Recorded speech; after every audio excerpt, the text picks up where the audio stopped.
Thank you very much. I would like to thank the organizer for having me here. My first time in Korea. I hope it's not the last. So I like to share with you some results that we got in last few years about the structure of Feynman integral and related Feynman-like integrals. In particular, they go under the name of twisted period integrals. And I would like to propose to you today a way to analyze the structure that appear in computing, in evaluating those integrals, not only as a vector space in the vector space of the integrals themselves, but also studying the space of the differential operator that acts on the integral. So I would like to share with you what is the common structure when we analyze the integral under this double vision. So as we know, as a theoretical physicist, we like to describe nature, in particular observable, through possible ways through the differential equation, namely analyzing how a given function varies when some of its parameters changes.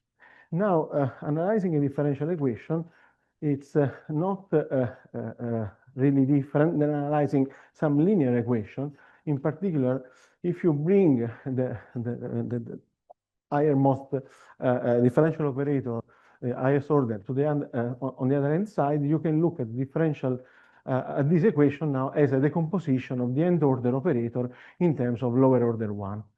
And so the idea is that both the action of the differential operator acting on function and the linear space spanned by the function can be studied in terms of a kind of generalized decomposition formula. Now, we heard already during the week how important evaluating scattering amplitude or integral, or as we say, twisted period integral, is for analyzing not only the particle scattering, but actually application that go beyond particle. And I will sketch upon them just to show you how the methodology that we developed can be broadly applied to Feynman integral and not only to them. So just to settle the ground, probably for the audience, this is really as understood, but okay, let me just think of generalized Feynman integral or generic Feynman integral as integral with inverse denominator power, generically built out of combination of internal and external momenta, which are, and I'm talking of integrals which are dimensionally regulated. So there are several methods, largely and partly developed by this community of the last 4 decades, in particular 2 decades of amplitude, and well-known techniques are the integration by part identity or unitarity-based methods, along with difference and differential equation. Also, a direct approach to the evaluation of scattering amplitude and integral decomposition. We heard also during the conference of excellent numerical techniques that have been developed.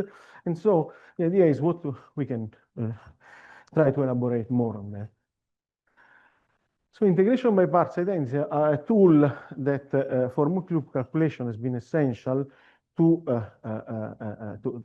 achieve results that not only in particle physics, but also in the context, for instance, of gravitational wave physics and other areas of interest for amplitudes, for the amplitude development, that allow us to connect integrals, dimensionally regulated integrals, and several techniques have been developed, in particular one based on finite fields that brought our field to a limit of computing amplitudes that were not imaginable a decade ago. So thanks to integration by parts identities, we can consider the composition of generic amplitude into a basis of independent integral that are usually dubbed as master integral. And actually decomposing an amplitude or decomposing the derivative of master integral or integral in higher dimension is essentially requires the same effort. Okay, so IBP can be used for this decomposition case. Now, generalized unitarity that has been essentially developed by our community here allows or brings into the game the possibility to project out of CATs directly the contribution of a given master integral. And actually, when we consider generalized unitarity, actually, we think simultaneously to two things: not only the possibility to generate the integral out of CATs, but eventually also to provide techniques for the evaluation of the CAT integrals, okay, of the phase space integral. And as we're going to see, this talk is about how to perform efficiently those residual integration. So through differential equation, differential equation have become important over the last year because we can classify the geometry related to the integral themselves and discover eventually the contribution coming from special functions. Okay? According to the number of loops, number of legs, and number of scales, as we heard already over the previous talk of the week, several types of functions of increasing complexity can emerge. So let's try to understand or to study all the property under, let's say, the common lens of the property of the twisted period integral. So according to the area, okay, we can have targets that essentially require the calculation of similar objects. Namely, in high energy physics and string theory, we could be interested in Feynman integral scattering amplitude, or in general relativity, we could have the interest for interaction Hamiltonian or for other observable related to it. In cosmology, we can think of correlation function, or in pure math, we can be interested in the algebra of generalized Euler integral. Well, the talk of the technique that we are going to describe today will allow us to compute all these objects, okay, to treat all these objects on an equal footing, and therefore to be able to address their calculation. What do we mean when we consider a twisted integral? So an integral, a twisted integral for us is a regulated integral that depends on certain external variable, here I call them x, and an integration contour with the property that the integrand vanishes at the boundary. And this is important to guarantee the existence of essentially integration by parts identities. Now, analyzing the integral in this framework allow us to identify several structures that underpin the integral itself. So the integral becomes a representative of a space of integrals, or it can be analyzed through the space of the property of the integrand under shift invariant, or it can be analyzed under the invariance for contour deformation, or it can be analyzed through the space of differential annihilators, so differential operator that annihilate the integrand, or they can be analyzed through the space of differential operator that annihilates the integral. Okay, here we have the integrand annihilation, and here we have the integral annihilation.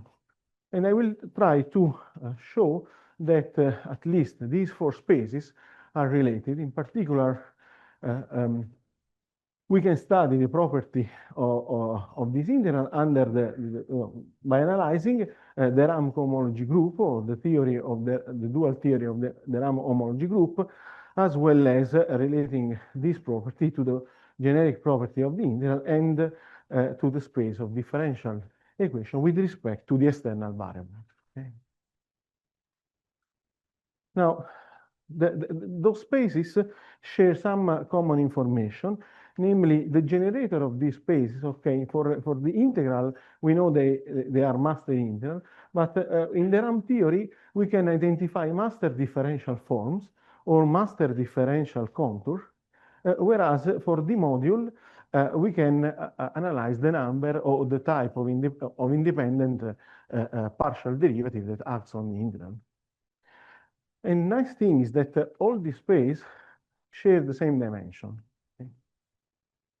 So the number of master integral is equal to the dimension of the twisted co-homology group or the twisted homology group. And as we are going to see, this can be mapped to the holonomic rank of the idea.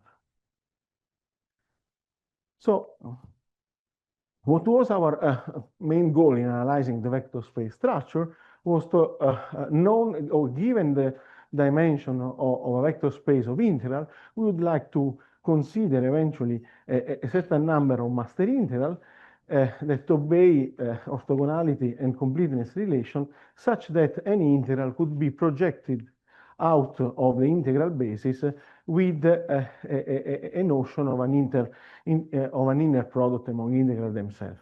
But the big question we have to address is how to determine the number of master integral, namely the dimension of the space, and how to define the scalar product among the integrals.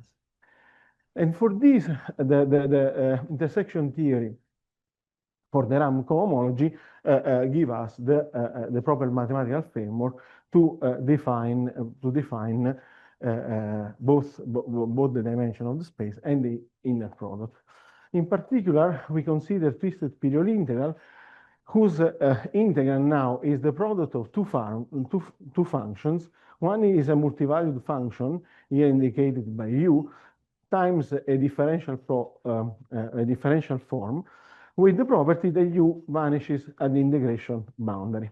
An example studied in mathematical literature of this sort of function are, for instance, a gamma function, Euler beta function, or a geometric, so well-known mathematical function. As you can see, each of them is characterized by its own twist, and the twist vanishes on the integration cycle, so to guarantee the integration by parts identity principle.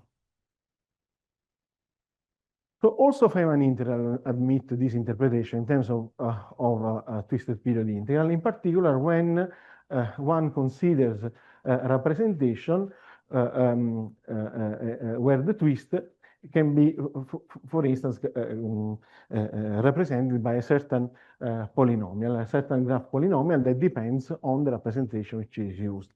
And Bicol representation is one of those, in particular when the Bicol polynomial is, or the twist is represented by the grand determinant that one can build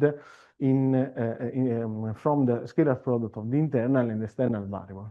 In the Bicol representation, denominators or scalar product become the integration variable. So in Bicol representation, Feynman integral are ready to be subject to the property of cohomology, twisted RAM cohomology. So when we consider Feynman integral in momentum space, right, people that have developed, applied, and used IBP know that usually master integral, the number of master integral is an a posteriori knowledge. Okay, you get this information after reducing or after solving IBP. But actually, using intersection theory, or better, the property of the RAM cohomology group, the number of master integral can be computed by several techniques that are available in particular in algebraic and differential geometry. So a very interesting work was done in the past in considering the number of the critical points associated to the twist, or to compute it through Euler characteristic, as well as using or computing the number of independent forms, or through ideal saturation, or other techniques in algebraic combinatorics. Okay, so once you know what to search for, it's nice that all techniques come into the game to compute essentially the same quantity. So the second, in particular, in the rest of the talk, I will, when I refer to the dimension of the cohomology group, I try to refer to the way of counting the number of critical points, which means counting the solution of a system, a zero-dimensional system obtained by the partial derivative of the twist. Okay, we don't need to know what are the solutions, we just need to know how many of them there are. And this can be connected to the Euler characteristic. And if, in particular, the U gets this special form, then the number of the dimension of the cohomology group can be computed to the Euler characteristic of the vanishing locus of this function here. Okay. So once we know the dimension of the cohomology group, so we answer to the first question, how about the scalar product among integrals? Well, the scalar product among integrals can be derived from an inner product between the differential form characterizing their integral. In particular, if we start with the integral I and integral j, we can go to the dual integral j, sending u to u inverse, and then the scalar product between I and j tilde here is the intersection number for a twisted form. Okay, this is an integral that we are going to learn, or at least I will show a bit how to compute it. So for the moment, it's just that within intersection theory, we can have both the dimension of the space and the inner product among the integrals.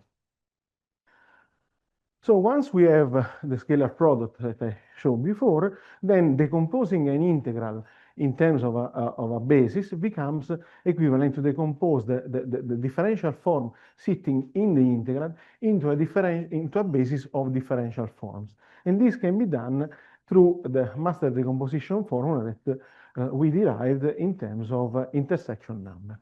So to project out an integral, the coefficient of an integral within a basis is sufficient to compute this formula. Now, where this construction can be applied?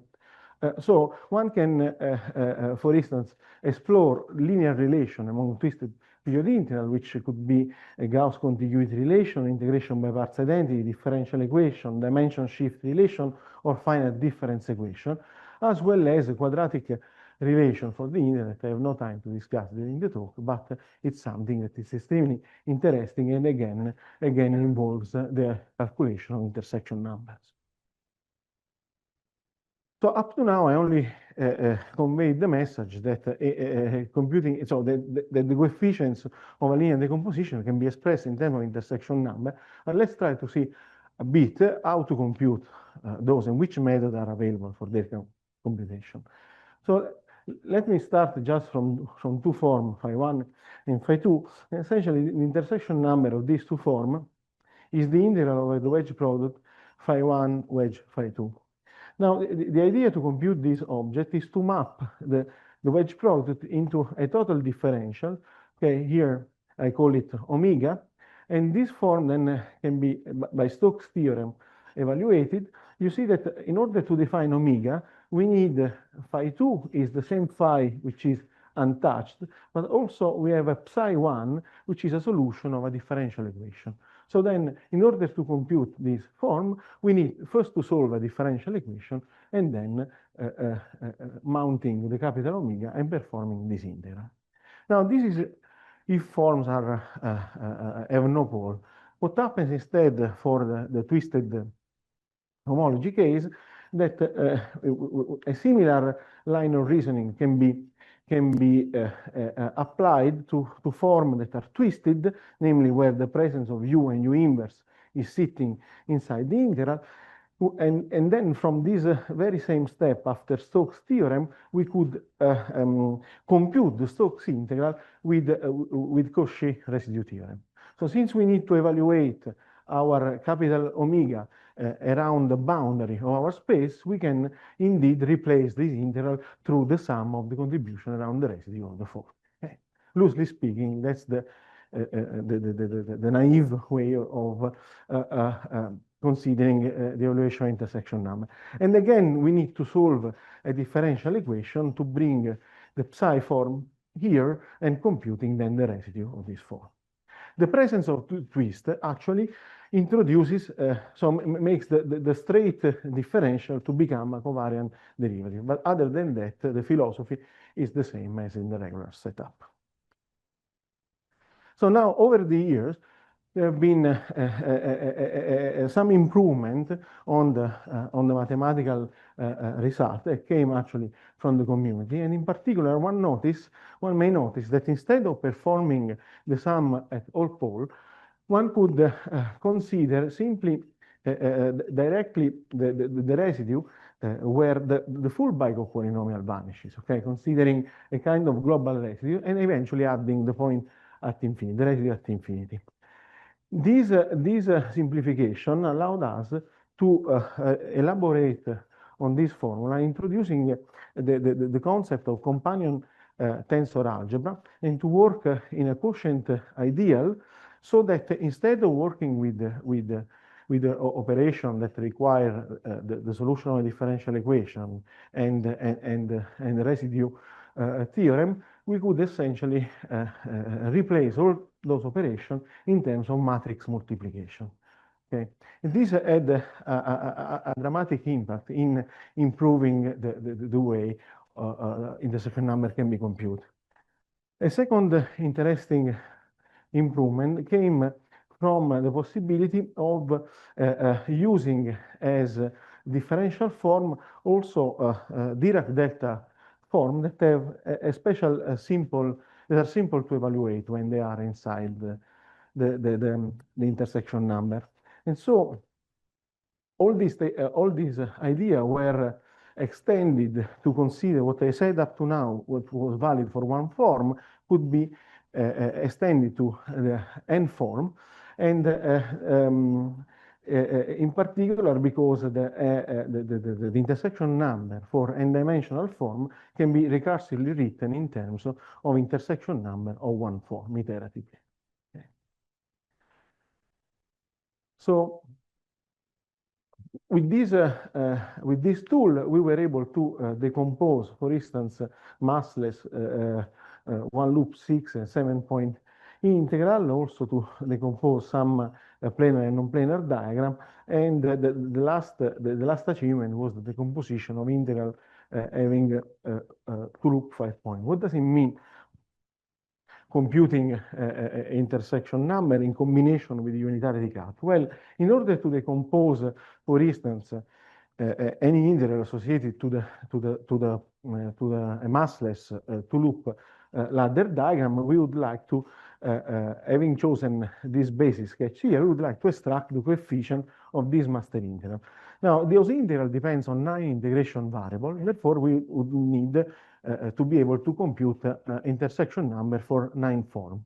But we can combine, we can exploit the fact that we don't need to go to product of tadpole and that the lowest master integral is just 3 denominator. Therefore, we can use a maximal cut decomposition, so to extract the coefficient of the integral in combination with the unitarity principle.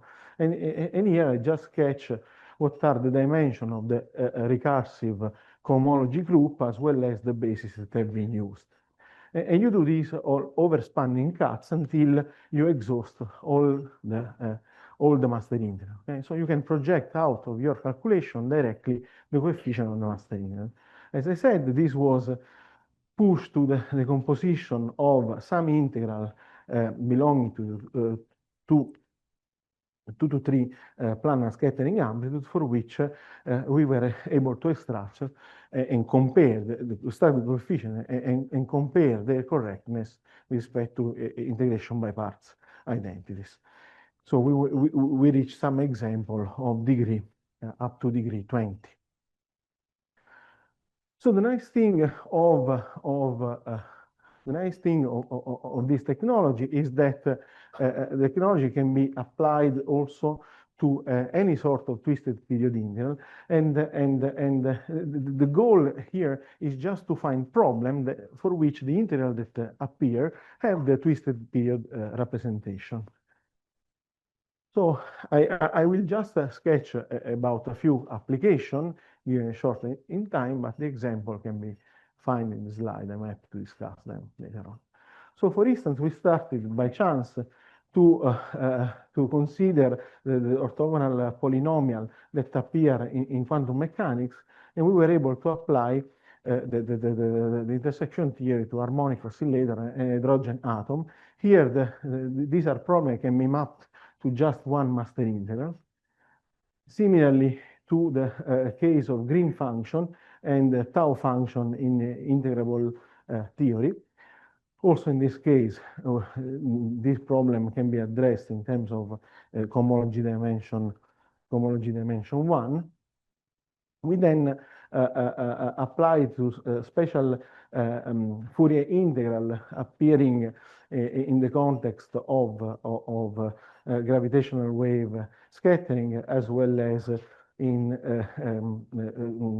deep inelastic scattering.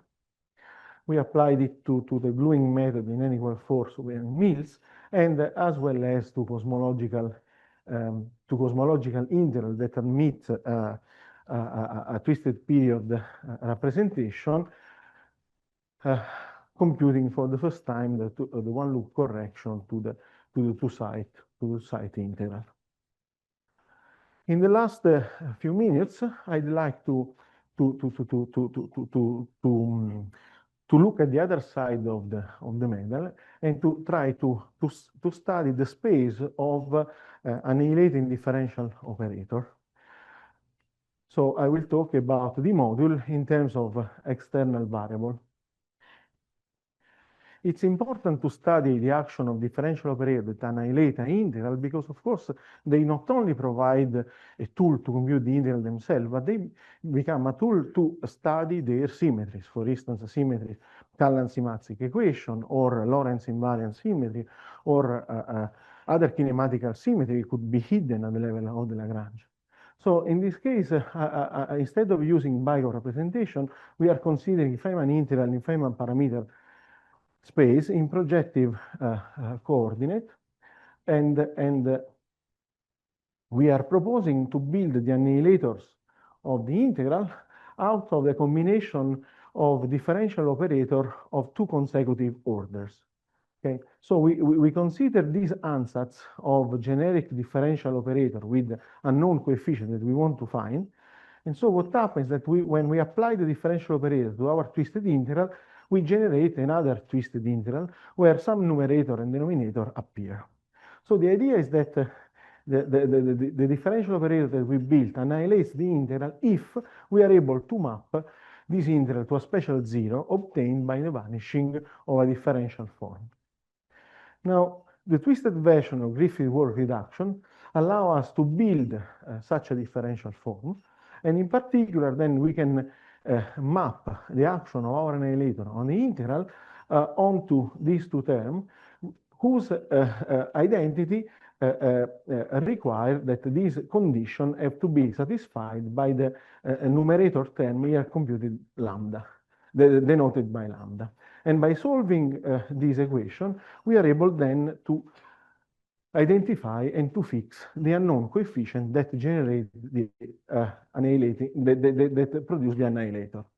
Once the annihilators are built, then we can use them to generate a D-module, a D-module of differential operator modulo the annihilating idea, and this will help us, will give us the opportunity to study the master differential operators through the so-called Macaulay system, namely taking a generic partial derivative and applying them to the generator.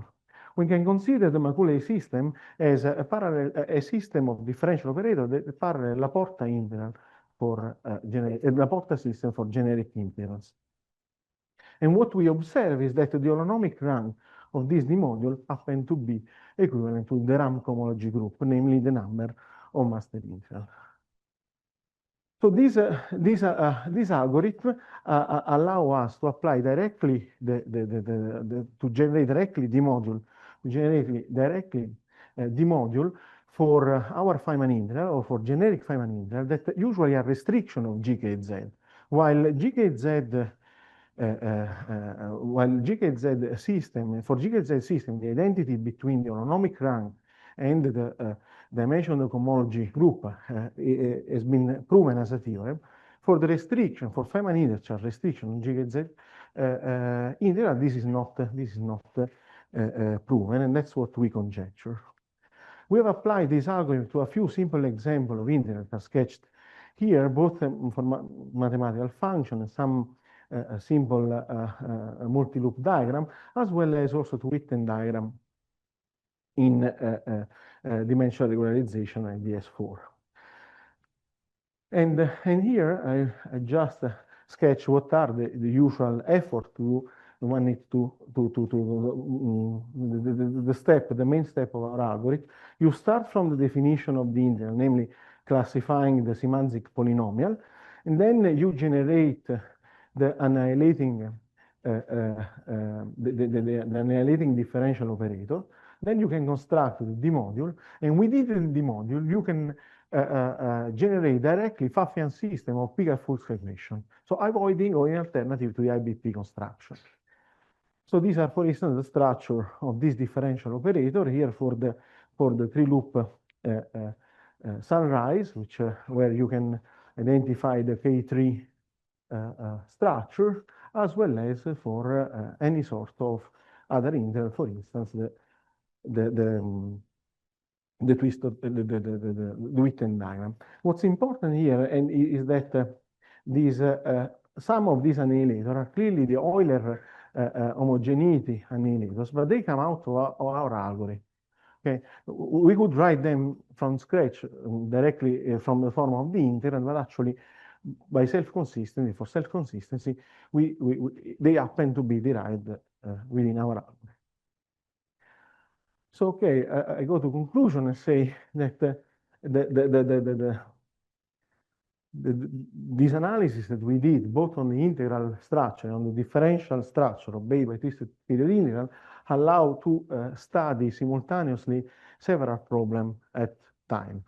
Of course, this is due to the deep property or the deep analogy that one can establish between physics concept and mathematical concept, where quantum field theory can be somehow mapped into differential algebraic geometry, and the structure and the property of the integrals and relation that they obey can be studied from both sides. So I'd like to summarize just by saying that the output of our studies in the last few years, actually since my last participation to Amplitudes, was indeed to explore the emergence of the RAM cohomology structure in different aspects of Feynman calculus, and which allow us to connect the space of integral to these other spaces and to apply it to several problems, which and I hope that the story is not ending here. Thank you very much for your attention.